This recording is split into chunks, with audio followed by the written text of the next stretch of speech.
Hey backpackers, I think it's time for a mission debrief.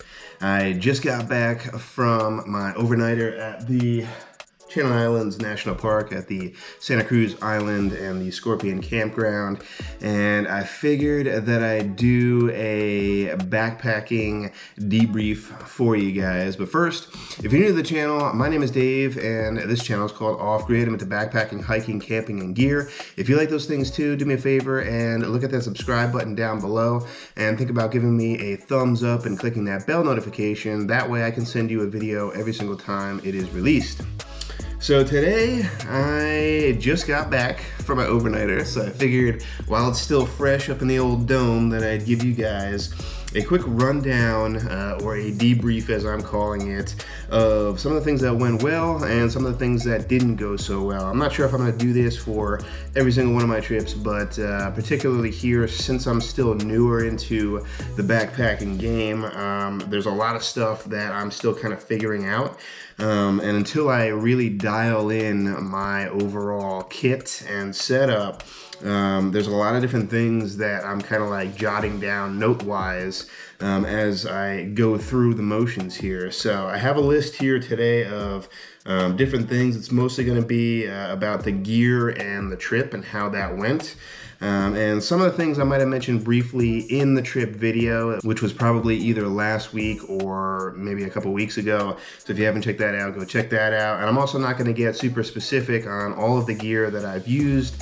I ended up doing a gear loadout video for that one as well, so you can check that out right up here. So check that out, see what kind of gear that I was bringing, and then come back to this video so you know what I'm talking about. But let's just jump right into some of the big bullet points here. I'm going to start off with the trip notes, and then I'm going to go over into the overall gear that I was using. All right, for the trip, first thing I'll say was that you have to take either a boat or a plane ride there. I actually don't even know how you charter a plane to get there, but there's one major boat line that you can use to get out there. So that's what I took. Both, going to and coming back from the island went pretty smoothly, I'd say. There's a little bit of a swell, so a little bit of choppy water heading out there. But for the most part, everything was on time. There was a call out that said, like, sometimes, like, depending on the seas and how it goes, you might get stranded there for an extra day or so. It's really just about the tides in and out of the channel there. So they always recommend bringing an extra day or two worth of food with you when you're over there. So I had to pack a little bit more for that. But other than that, went really smoothly, got in on my scheduled time pretty much and got out. Coming back, it was a little bit late, but nothing outside of the norm. The one big thing that I'll say that I really loved was that as soon as you got off of the boat onto the dock for the island, you're greeted by and have an orientation with the park ranger, which is really awesome because you're not dumped off in a different section where you're just kind of meant to fend for yourself. Particularly on an island, it's a little bit more daunting. So it was really like coordinated very well. Like I said, the park ranger was right there. So if you had any questions, she told us everything that we needed to know. And was willing to answer any questions, very friendly about different trails and things like that. So that was really awesome to see. The wildlife, supposedly there's somewhere around like 1,000 species on all the different islands. I think there's 5 islands total, and the one that I was able to, I'm not a big bird watcher. I think there was one bird, and then there's also a fox that's what they call endemic to the island, which means you can only find it there and nowhere else in the world. So I saw a bunch of the tiny little foxes that kind of like roam around and go in and out of the campgrounds looking for food and whatnot. I was kind of surprised at how small they were. They're kind of like micro size, almost like a house cat in their overall size, but that was pretty cool. And they come pretty close to people too. Like you can't like go up to them or touch them or anything, but it was really cool to just see them kind of like roaming around, like doing their thing. Let's kind of get into like the overall views of the island now, and then my day hike. So I was right near the easternmost part of the island. So they have a little harbor there called Potato Harbor, and I don't know why. I meant to look that up, and I should still look that up, but great ocean sweeping views, actually looking back to the mainland, and it was really beautiful in that section. When I was on my hike, I actually started out over on Smuggler's Road, which eventually led down to Smuggler's Cove, but that was like miles and miles to the south. And I thought I was going to be able to see something different kind of starting out that way, but it ended up not really seeing anything, so I don't really recommend that. I mentioned that in my hike video. I don't know if it came out, if it's coming out after this video, but I go into a little bit more detail about that in that video. But it was very hot. The steepest elevation was in that section. There was no breeze coming from that direction, and there was really like nothing to see, so I wouldn't recommend going that way if you ever go to the islands. And then for the overall campground, the appearance of the campground, I thought it was really nice. It's very well protected. It's federally protected, right? It's a national park, so they keep it extremely clean. There was like very little trash around really at all. I just kind of like saw very small remnants kind of like around the campgrounds, but you'd have to look really hard to find it. But very well kept. They have what they call fox boxes. Usually they call them bear boxes around here, but there's no bears on the island, so to keep it away from like the ravens and the foxes, they still have like the boxes that they want you to put your food in when you're at the campground. And then what else? They had some water available. Obviously that's a huge concern whenever you're on an island, is to have fresh water, so that was good. And then, this particular site was a little bit more established, so they had the picnic benches there for you to use, and then they had just like pit toilets. So that was cool. That was pretty convenient. So that's it pretty much for the overview of the trip. Now let's get into the gear, because I'm more of a gear nerd, and that's why I saved it for last.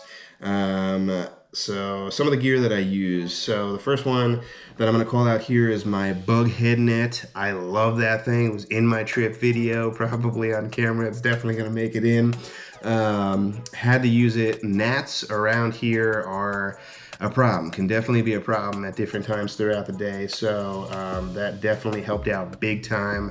Maybe I'll throw up another link to my worst backpacking trip where I had called that out, where I didn't have it on my very first backpacking trip, but definitely have it all the time, even on my day hikes now, and that definitely came in handy.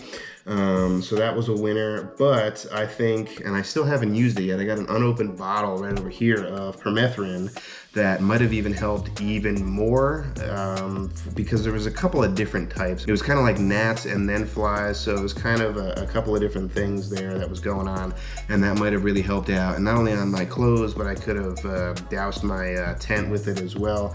So that was kind of a miss on my part, so I'm definitely going to do that for next time. The alcohol is going to be next, so I chose to go with my alcohol stove kit, which is fuel bottle, Tokes siphon burner, my 750 milliliter pot from Tokes, and then a Vargo windscreen.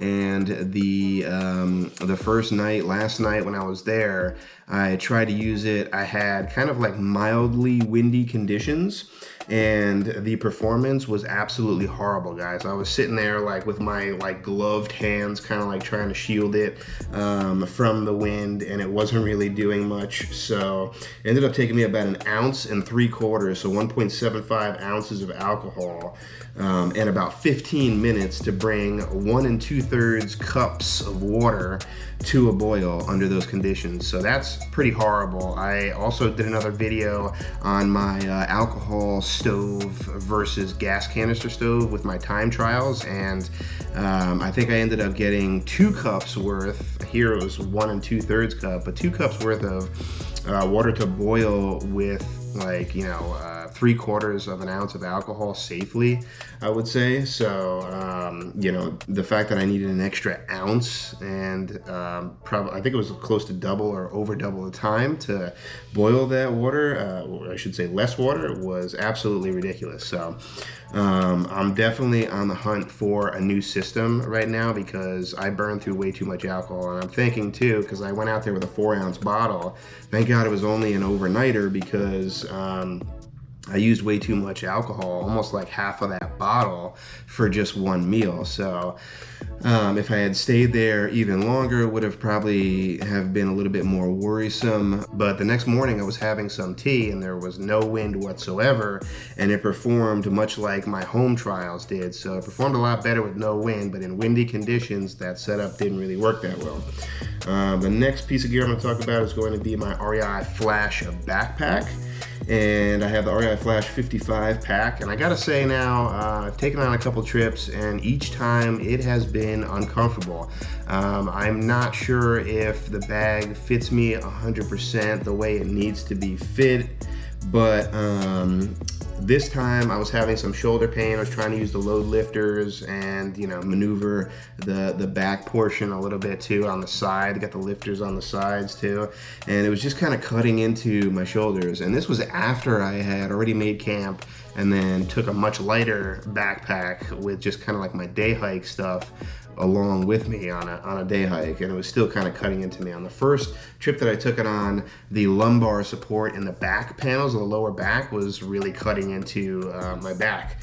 So each time it's kind of been a little bit different, but it is not the most comfortable pack. So I'm definitely going to be interested in testing out my 3FUL Gear frameless starting point backpack to see if that's any more comfortable. The next thing I would say, we're getting into food again here, would be to bring my drink liquid. I didn't bring it with me. It is, you can use like Mio. I have Stir, which is more keto friendly, but definitely bringing some sort of liquid. I ended up using almost all of my electrolyte powder, you know, one-off packets that you just dump into your water bottle and shake up. And I mostly did it for the flavoring of it because water, when you filter in the backcountry, guys, just does not taste that good at all. So definitely bring some sort of water additive or water enhancer when you're out there, and you'll be good on that front. And then the last one I'm going to talk about here is going to be the battery bank that I brought with me. I brought a 10,000 milliamp battery bank, and this is really just kind of like for my own personal use, but maybe if you guys have, you know, or bring more camera equipment when you go out, you might be affected by this as well. So I brought 10,000 milliamps worth, and I didn't think that it was enough, really. It was enough for my overnighter, but I was trying to think about it from, you know, a longer weekend perspective, or even like a weekend trip, 2 nights, 3 days. And if you have like 2-3 camera batteries and you're charging up your phone once or twice, it's going to like just get you there, but you're going to kind of be freaking out about like tapping out with your juice. I don't think it was enough for me. So on a weekend backpacking trip, particularly because I'm, you know, shooting videos and things like that, I'm definitely going to probably up that to at least 15 or the 20,000 milliamp range. So that's mostly it. I'm going to get into my MVPs now, what went really well. And what I was most impressed with was my tent. It was the 3FUL Gear Lanshan Pro 1 that I was taking out for the very first time. And I gotta say, I was loving it. I really think it is a very innovative and creatively designed tent in a lot of different ways. And I think I'll get into all the different nooks and crannies on that in a future video, but I was highly impressed with kind of everything about it. It's non-freestanding, so I had to use a trekking pole, but there's a lot of different like creature features about it that make it very intuitive and a pleasure to kind of like use. So very impressed with that tent. And then I have a couple of runner-ups here, the first of which would be my filter. I have the Sawyer mini filter.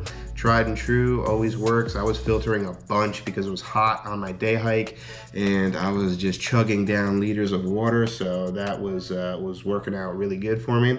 And then the last piece would be my watch here. The Garmin Instinct worked really well. Again, I'm using my my maps from my pro version, I guess, of All Trails, the paid version of All Trails, downloading them to my watch. I did a video on that. You can check that out right up there.